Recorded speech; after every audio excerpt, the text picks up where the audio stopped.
Welcome back. Our next guest has certainly raised the bar in terms of her achievements on Olympic track and field athlete. She's currently studying for a PhD in sports psychology and is now part of a movement to get people off the couch and active called Outdoor Revolution. Part of sporting royalty. Her brother is also an Olympian, of course, Thomas. We're joined now by Jessie Barr. Good morning to you, Jessie. Morning, guys. Morning. How are you? Thank you for joining us, getting us off the couch as we sit here, lounging about backwards. Some banana bread there. I know, yeah. Eating as well. Had some before I came on. Tell us about the Outdoor Revolution and the whole purpose and the concept behind it. Yeah, so I suppose before the break I saw that I was kind of being announced as the person getting everyone off the couch. I wish I could claim that this was my brainchild. It really isn't me. It's two guys, John O'Brien, a former tip hurler, and his friend and colleague Tomas O'Sullivan, who is a physiotherapist. So they've organised this, and they've gotten lots of people like myself and Noel McGrath, tip hurler, Sean Kelly, cyclist, Sonia O'Sullivan, as kind of ambassadors to kind of push out the message, you know, a big social media message. And yeah, it's basically just that, getting people off the couch. I know that like it's going to be on in March, so it's kind of past the January, let's everyone get fit kind of time. But it's really tapping into that kind of wellness market that everyone really wants to get involved with now. But I feel the difference with this is that it's very open to everyone. That it's a family event, there's going to be loads of different things, and it's kind of open to people who probably haven't gone to something like this before. Because people might look at you and think, well, this is kind of an elite athlete thing. Yeah. This is for every member of the family. Every member, every level of ability, whether you've never put on a pair of running shoes or you've never swam outdoors before. It's really about getting active, but mainly getting active outdoors. That's what their real message is that we live in such a beautiful country that we don't really take advantage of the outdoor activities that we can get involved with. It's Saturday and Sunday, 24th and 25th of March in the RDS. Talks, demonstrations, every imaginable outdoor activity that you could possibly be interested in, you can find out about, and you're going to be involved yourself. Yeah, so I'm going to be on at least 2 panels, as far as I know. There could be more involvement. So I'm going to be on a panel talking about injury prevention. Obviously, I've been struck with a lot of injury, so I have lots of expertise, but also I've done a lot of research. And then one specifically on sports psychology and mindset and the benefits of physical activity for mental health and well-being. So I know that Jerry Hussey, who's another performance psychologist, will be there on the day, and he's been Irish with the Irish boxers previously. So, you know, lots of expertise as well as lots of people from a sporting background as well. So your PhD in sports psychology specialises in mental health of athletes, which is an interesting thing because we're talking about people getting active and the positive benefits for a top-level athlete and the things that you've gone through in terms of missing out on Rio through injury and obviously London as well. And it's been there all through.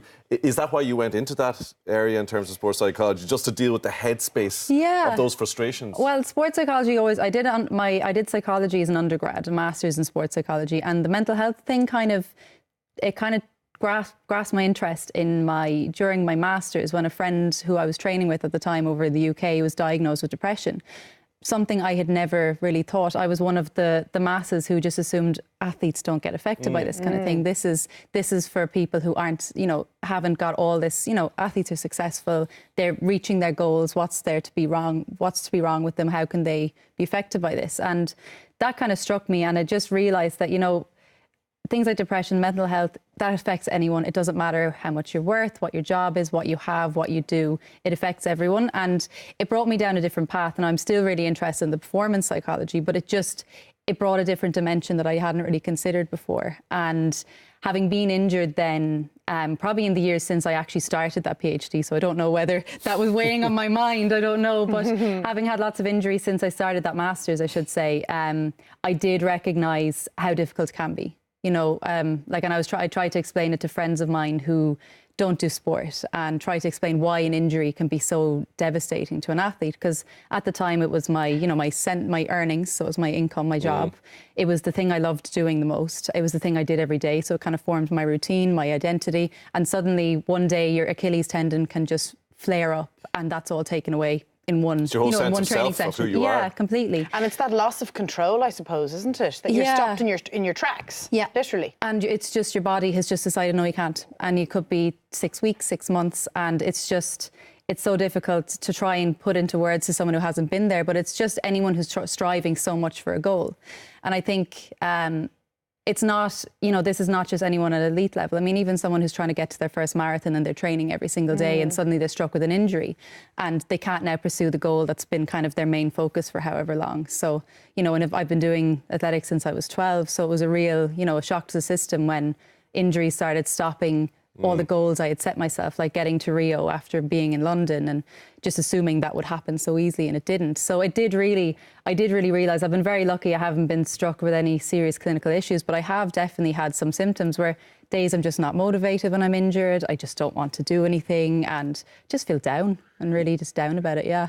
And so, have you felt that it's about getting that sense that what I do as an athlete doesn't define who I am, and resilience in terms of dealing with those setbacks? Oh, 100%. I think the resilience I've definitely developed, and the resilience anyone develops from injuries, from setbacks like that, is huge. And it's definitely transferred to other areas of my life. I mean, I'm doing a PhD, which is full of setbacks. Anyone who's doing a PhD will understand it's tough as it is. So doing the dual career has been tough, but I've definitely learned a lot about myself. The first injury was so awful, but by the time I've had my 10th injury, I'm just straight back into recovery mode. I know exactly what I need to do. You're able to process it. Yeah, and I've become very patient. You also have an annoyingly successful younger brother, which I imagine might be a bit of a pain as well. We had Thomas on the couch only a couple of months ago. He's a great guy, great fella. He had his own disappointment after obviously the great things he did in Rio in 2016 last summer when he fell ill the morning of the World Championships.